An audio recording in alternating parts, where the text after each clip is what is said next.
Здравствуйте, дорогие зрители YouTube-канала Соло.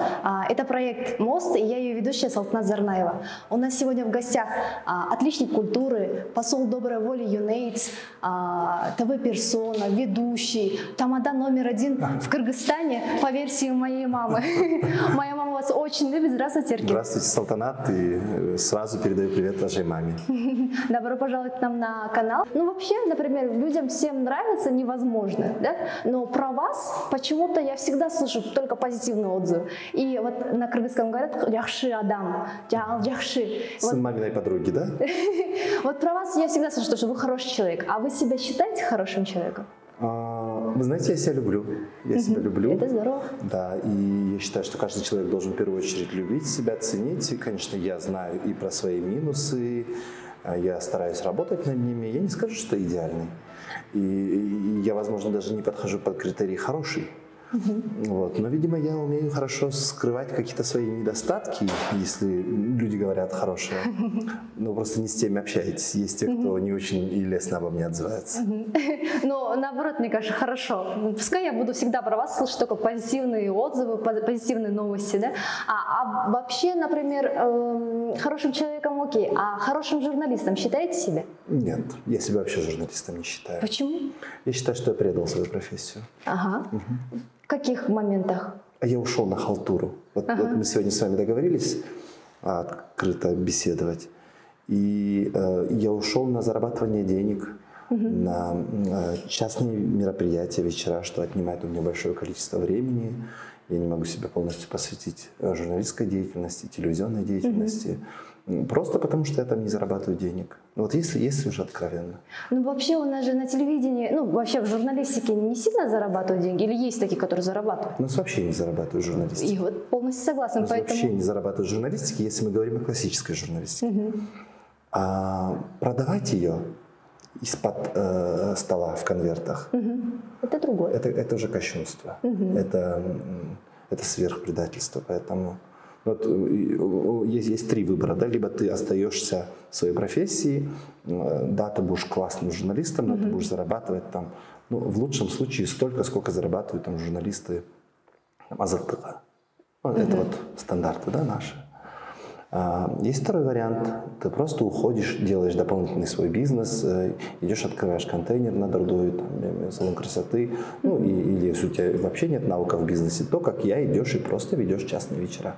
Ну и третий выбор – это ты просто остаешься в этой профессии, ты работаешь, несмотря на свою зарплату, и это настоящие профессионалы и фанаты своего дела.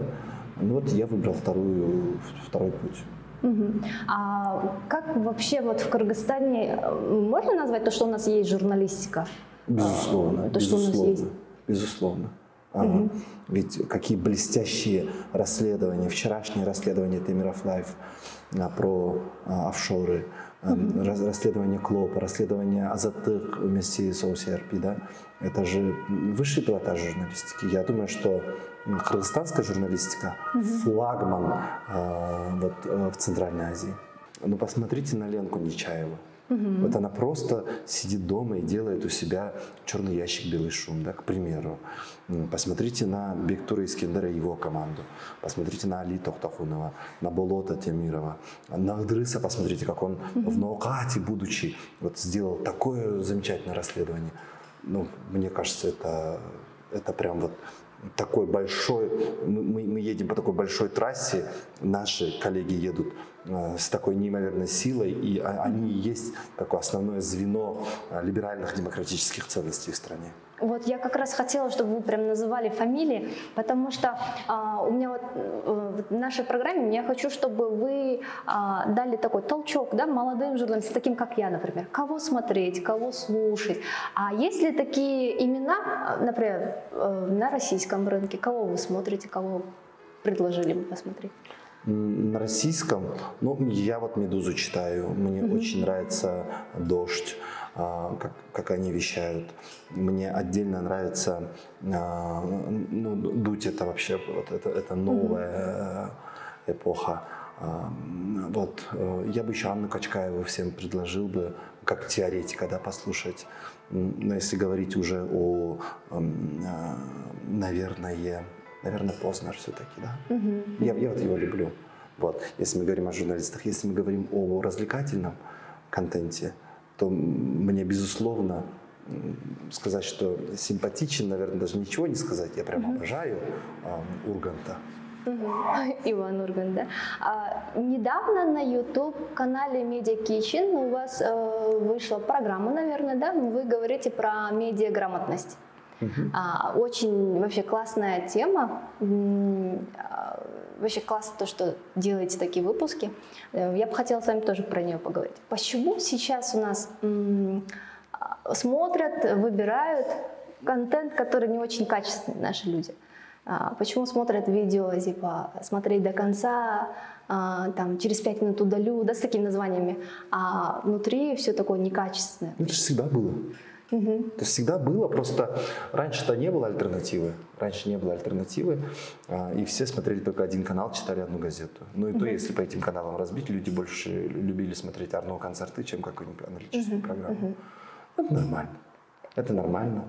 И, наверное, наша с вами задача как раз-таки воспитывать вкус читателя, слушателя, зрителя. Ну, плюс в этом есть еще, на мой взгляд, я, возможно, ошибаюсь, и мое субъективное мнение, но я думаю, что в этом есть проблема необразованности. Населения. Ну, населения, да. Потому что люди перестали читать, люди перестали анализировать, люди перестали различать правду от лжи. И мы склонны верить больше к сенсационной новости, что где-то там Хочхори Чупакабра бегает по горам, ежели чем просто сделать какой-нибудь анализ.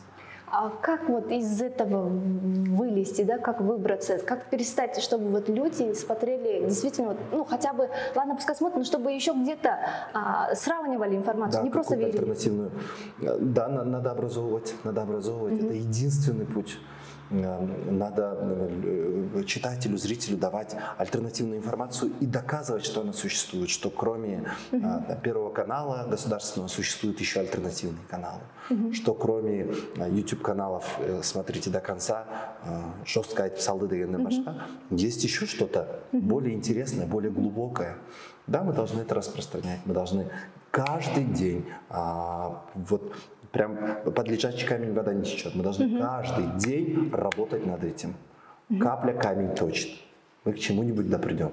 Но вот, и я больше скажу, сегодня уже анализирующие аудитории становятся все больше и больше. Сегодня молодых людей, которые ищут альтернативную информацию, которые копают и сами добывают это, становится все больше. Это здорово.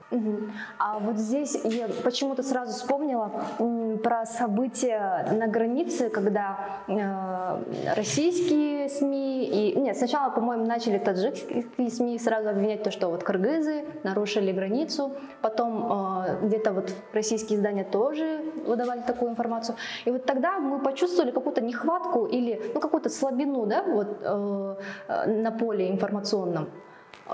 Почему так произошло?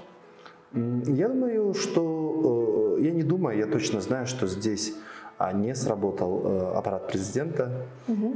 Известно, что во время чрезвычайной ситуации добраться до мест событий, этих событий рядовому журналисту было очень сложно.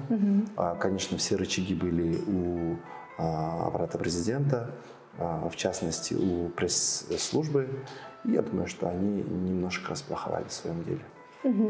А вот, например, нас учат о том, что информация она должна быть, во-первых, правдивой, точной, объективной, то, что мы, например, ну, как бы не должны лгать, да? Ну, вообще журналист, он не должен лгать, в первую очередь.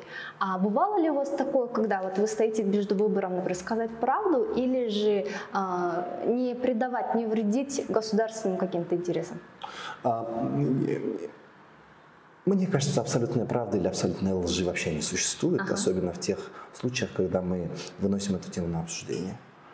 У меня во время кыргызско-таджикских событий как раз-таки такой вопрос встал. И, знаете, мне пришлось сделать выбор в пользу спокойствия.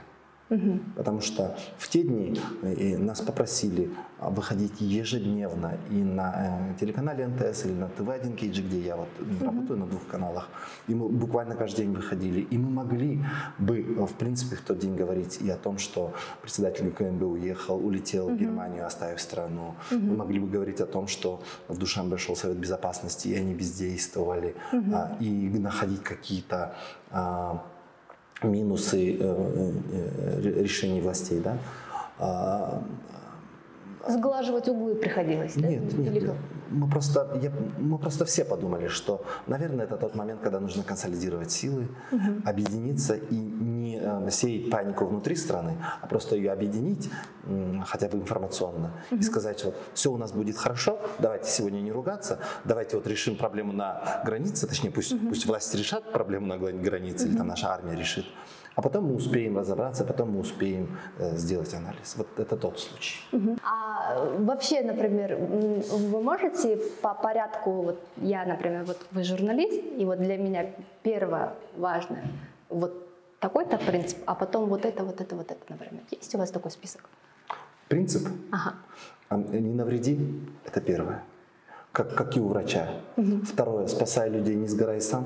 Это опять же как у врача. Что очень много смешанных функций у человека в белом халате и человека с пером. Они оба спасают. Один спасает жизнь, второй спасает, наверное, совесть. Не обмани, не укради. Вот это вот такие вот принципы. Вообще, вот в этой профессии от чего вы кайфуете? Есть что-то такое? Вот именно от журналистики. Да, наверное, от прожекторов. Потому что они горят и... Жарко? Нет, они на тебя светят. Я это образно говорю. А ты стоишь в студии, и на тебя работают камеры. А значит, ты еще востребован. Это кайф. Вот от этого момента, да. А вообще вот я не хотела задавать этот вопрос, но вот все равно, да, внутри. В одном интервью вы говорите то, что вот я, наверное, стал таким, кем я являюсь, потому что я хотела доказать всем, то, что я что-то могу, да, то есть вот в этом ключе, я точно прям слова не помню. Да, я это всегда говорю. Вот лично для меня это, наверное, я же говорю, на тебя светит свет, и ты на сцене, ты нужный человек, тебя аплодируют. А это комплекс недолюбленности. Вот вы победили этот комплекс? Или он... Да, я победил. Я думаю, что я победил, потому что я в последнее время позволяю себе отказываться от мероприятий. И очень редко теперь соглашаюсь на какое-то интервью. Я вообще уже не хочу, чтобы обо мне говорили. Это не выгорание случайно? Нет, абсолютно. Абсолютно. Я просто не хочу лишний раз где-то светиться. Не хожу на какие-то светские мероприятия. Нет. Хотя раньше я прям жаждал вот этого. Но мне кажется, я насытился за эти 10-12 лет всего. Ну вот этого дополнительного побочного гламура. А осталась основа. Осталась основа – это вот то, что ты любишь делать, это микрофон, это сцена действительно, это какие-то новые вещи, это новые программы, это студия, это осталось. Вот помимо своей деятельности, помимо, например, благотворительности вы занимаетесь, еще чем-нибудь занимаетесь? Да, мы с друзьями в карты играем. Нет, то есть вот не бывает таких моментов, когда вот на 180 градусов поменять жизнь? Бывает, и это бывает очень часто, желание. Желание бывает, возможности нет. Я когда пробовал заниматься бизнесом строительным, но с меня бизнесмен,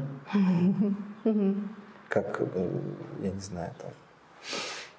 Не срослось, в общем, да? Нет, абсолютно. Но не умею я это делать. Не умею я покупать, продавать. Продавать, да? Покупать я умею, продавать нет. Вот то же самое. Покупать-то легко, деньги и все. А вот продавать. Мне все время кажется, что там, я делаю какую-то надбавку, там 5, 7, 10%, и что я обманываю человека. И в конечном итоге я отдаю либо за себестоимость, либо ниже. И в себе в минус.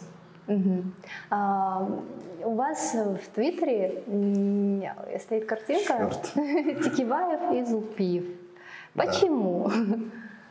Мне кажется, это очень показательные 30 секунд вообще всего, что происходит в стране.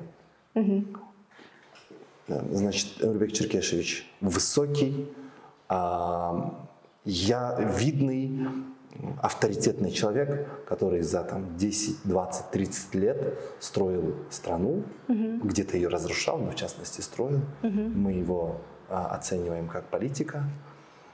И есть второй политик, есть второй человек, я его не называю политиком, возможно, он какой-то государственный чиновник, он меньше ростом Эмирбека Черкешевича, но самое главное, когда Эмирбек Черкешевич говорит: «Вы никто».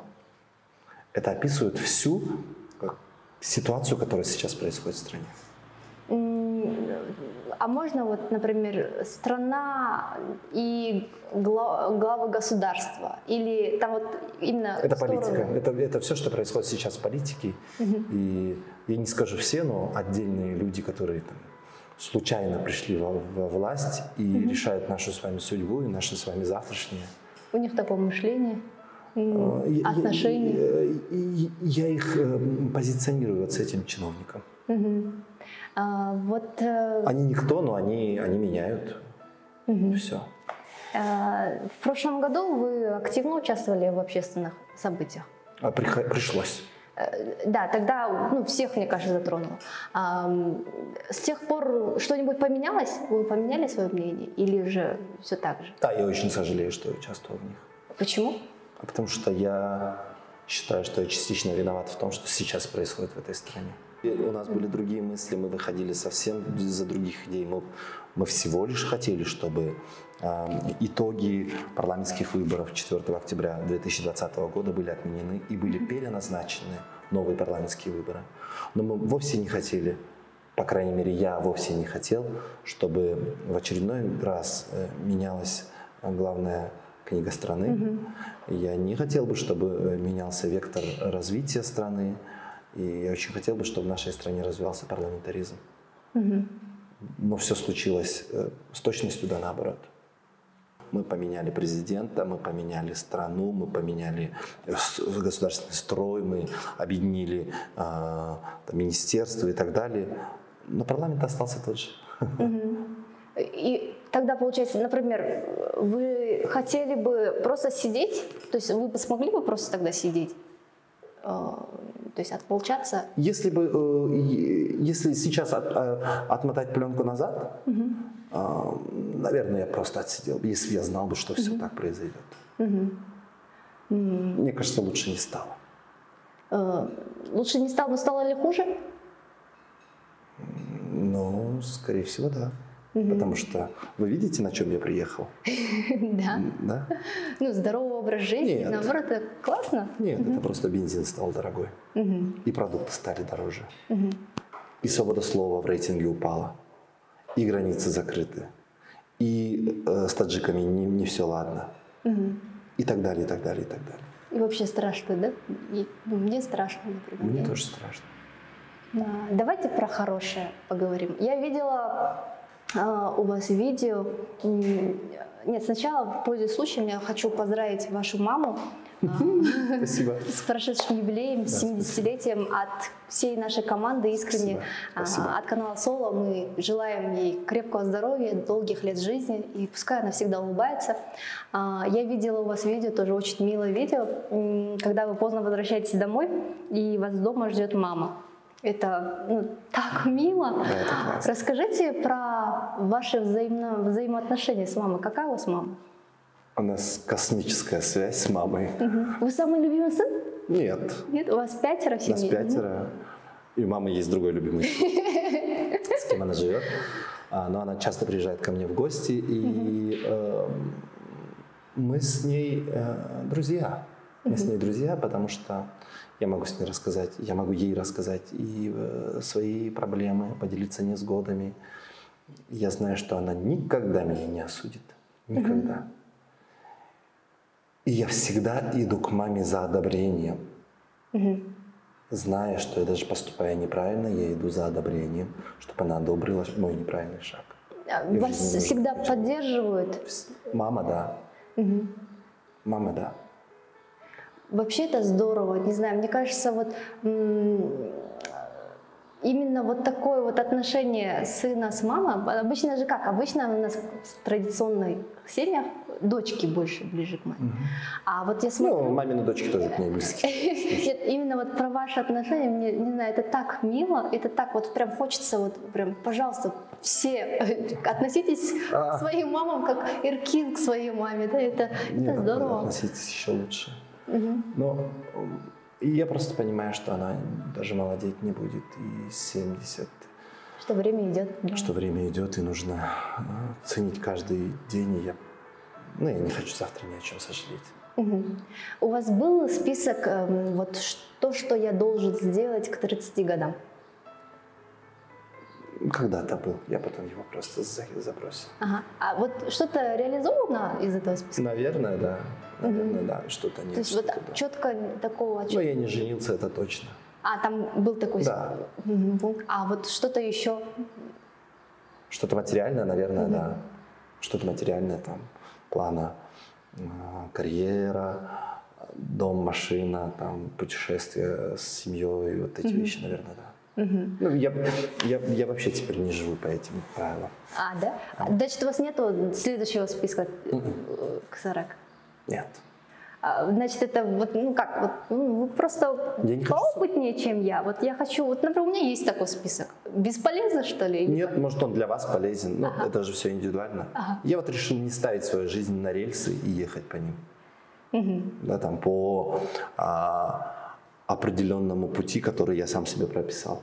Я вот хочу быть таким свободным парусником, который движется по направлению ветра. Кто вас вдохновляет из вообще, может быть, близких или совсем не близких? Я бы ответил больше даже, что меня вдохновляет, чем кто. Меня вдохновляют успехи других людей. Они меня мотивируют. Быть лучше, чем они? То есть идет какая-то конкуренция, вот именно чисто на мужском? Или...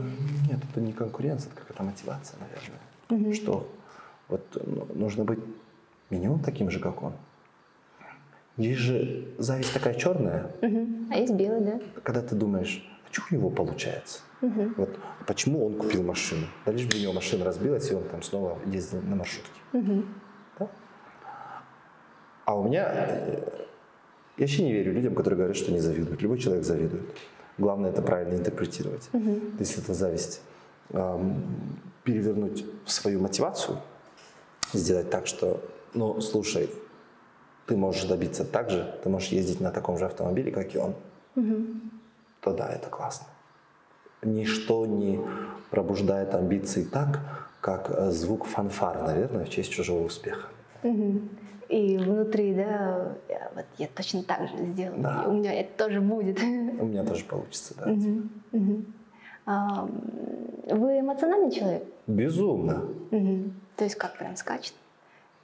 Да, я могу вот в раз человек меня оскорбил, развернуться и уйти. Мужчины не плачут или плачут? Плачут, я плачу. Я вообще не могу понять, почему там женщине дозволено плакать, мужчине нет. Привилегии. Ну просто у нас, видите, наверное, это нас закладывают с детства синеркексин и лява. Вот поэтому. Сен кызсың посудачу. Твое место там, да. Или качан күйгөт есть. Нельзя же так. Мы же должны воспитывать индивидов, людей, человеков, а не мужскую, женскую особь. То, что сейчас на Ютубе, а как воспитать зрителей? Вообще, можно ли воспитать зрителей? Я думаю, что можно. Нужно им дать образование, нужно входить в детские сады, в школы, нужно вводить нужные предметы. Медиаграмотность, финансовая грамотность. Дебаты. Я вообще считаю, что дебаты — это лучшая программа. И если я, наверное, сам не был бы участником программы дебатов, наверное, тоже не умел бы анализировать какие-то вещи. Очень важно. Вот про анализ. Вот у нас, наверное, это все-таки вот школьная система хромает. Мы не умеем анализировать, мы Да. как бы заглатываем все. А у нас же зубрежка. Как научиться анализировать? Ну, самое базовое – это прочитать мнение альтернативной стороны. То есть в одном месте и сравнить Да, информацию в другом да, месте. да. И Нужно прочитать то, что говорит, условно скажем, оппозиция, и прочитать то, что говорит позиция, и влить это в одну воронку. Вот это вы получили вот во время студенческих лет, например? Я это получил в школе. В школе. Я это получил в школе, потому что я говорю, я был дебатером, когда ты играешь в дебаты в Карла Поппера, если ты третий спикер, то ты обязан делать анализ. В конце? В конце. Я иногда играл третьим спикером. Это классно. А потом уже, когда приходишь студенческие, ты уже играешь британские дебаты, американские, парламентские. А там уже каждый спикер должен делать анализ. И все, это просто оттачивает в тебе это. Тому образованию, которое вы получили в Манасе, вы... Доволен ли я? Да. Тому, которое дали, я доволен. Тому, который получил, я нет. И считаю, что это я виноват. Там были прекрасные педагоги, там были шикарные педагоги. Чего стоит одна Джамал Саидахматова, Гучкон Сафтанов, да, наши народные артисты.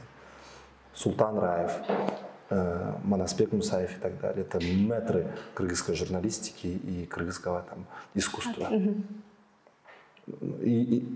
А для меня это было, ну вот есть Сейдахматова и есть. Там приду с ней, Джамал Джагандайс, какие-то байки у нее послушаю. Вместо того, чтобы вот, я не знаю, высосать у нее всю эту информацию, все знания, я как-то очень поверхностно к этому отнесся.